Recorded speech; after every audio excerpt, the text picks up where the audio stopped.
So I have this old honey house that I've just been basically keeping the lawnmowers in. And a couple years ago I insulated it. I think I'm going to put up some wafer board just to protect the insulation. Something inexpensive.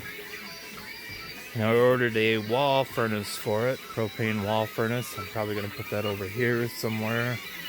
I got this old air conditioner that I stuck through the wall. It works really good. 90 degrees. It'll be 73, 72 in here.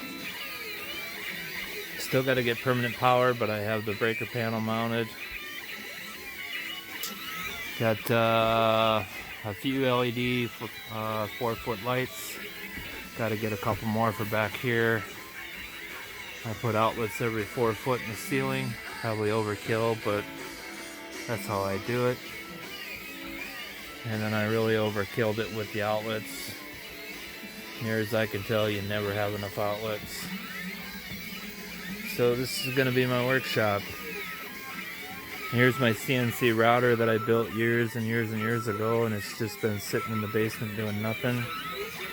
I decided to blow the dust off it and try to start making some stuff with the router.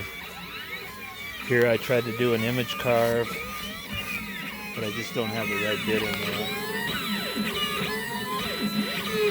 So I ordered some bits, and they should be in here in the next couple days along with my wall furnace.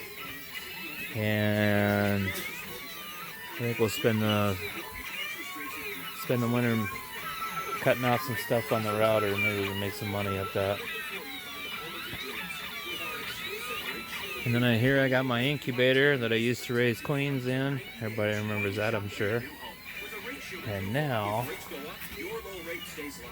it's got the beer in it. So reduce, reuse, recycle, right? Anyway, thanks for watching.